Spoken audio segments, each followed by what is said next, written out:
It's always easier to just think about doing what you're doing now faster, better, more automated, more productively. And that's not bad. It's absolutely part of what organizations are doing and should be doing. The really hard work is understanding what new possibilities have opened up and what important constraints are gone because of this cornucopia of technology that we're sitting on. I think a lot of the business innovation going forward is going to be people saying, wait a minute, we can approach this situation, this problem, this market opportunity very differently than we have in the past. One of the single biggest changes that I see coming is when you have this unbelievable amount of horsepower and a mass of data to apply it to, that lets you be what I would call a lot more scientific about things. You can be a lot more rigorous in your analysis. You can generate and test hypotheses. You can run experiments. You can adopt a much more scientific mindset. I think if you don't try to migrate your company and your decision making in that direction, you're missing out on a huge opportunity, and you had better hope your competition is also not moving in that direction. Because when you compare scientific to pre-scientific approaches,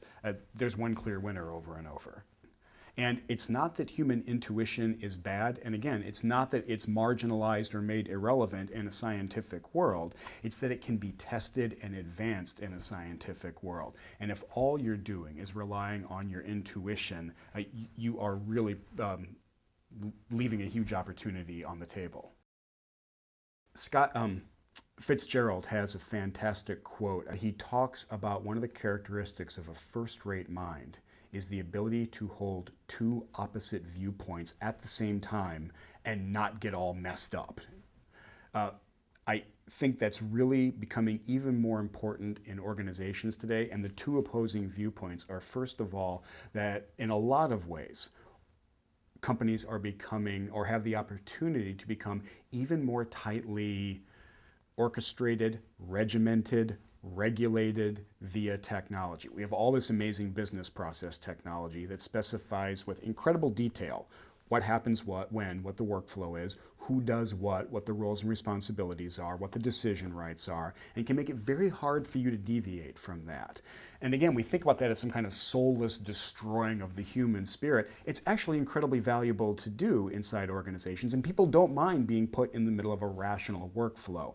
If I were in charge of an organization, I would want all of my vendors to get paid via a really well-designed, standardized, completely repeatable process that makes sure that they are going to get paid, that there's no fraud, and the potential for abuse is as low as possible. So I actually like this technology-facilitated regimentation, orchestration of organizations. At the same time, we can use technology to do exactly the opposite thing, which is essentially to get out of the way as the organization leader or designer and watch what happens as a result. Let people self-select into their roles, into what they're going to do, into who they're going to work with, into what they want to share with the organization, and stop presupposing that we know what the right answer is and who should and shouldn't be involved. So again, this is getting back to what we see on the web with Web 2.0 and what I try to talk about inside the enterprise with Enterprise 2.0 is this deep shift toward getting out of the way, letting people self-select and self-organize with some of these cool new technologies, and then harvesting the good stuff that emerges. And what we see over and over again is that some surprisingly good stuff emerges, and the bad stuff that happens is not worth worrying about.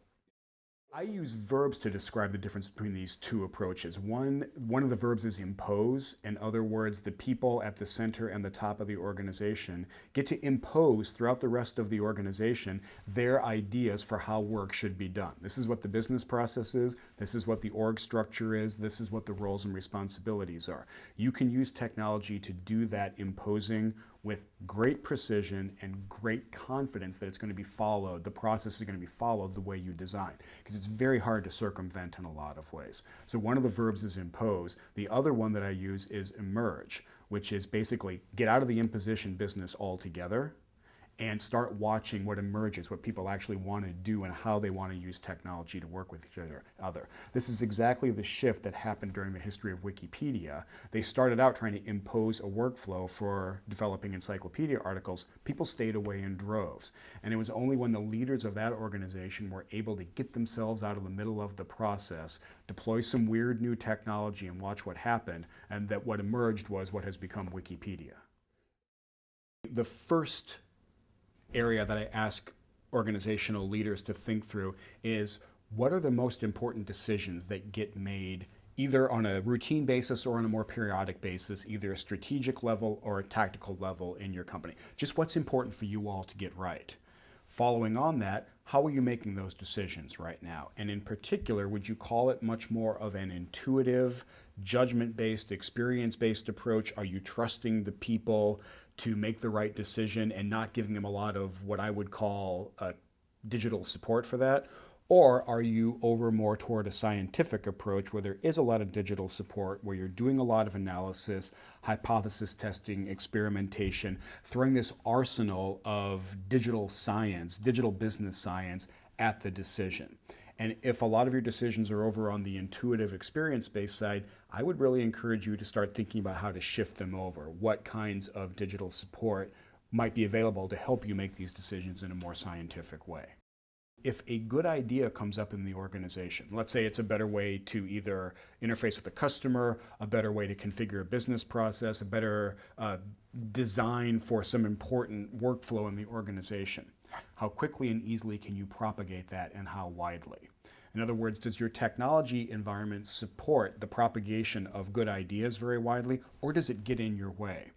And our colleagues at the Center for Information Systems Research have done a ton of work on the actual digital infrastructure of big organizations, and the rule is fragmentation and the exception is consistency. Fragmented just means, are we sitting on 8 different versions of the same ERP system, for example? Now, that's the norm in most big organizations because historically we have left those kinds of decisions down in the hands of the regional managers. One of the huge reasons that fragmentation hurts you is that it impedes your ability to propagate good ideas throughout the organization and to make changes quickly and to make them stick. So the second set of questions I ask have to do with this impose idea. When you come up with a good way of doing business, how quickly and widely and easily can you impose it? And does technology help you or hurt you with that?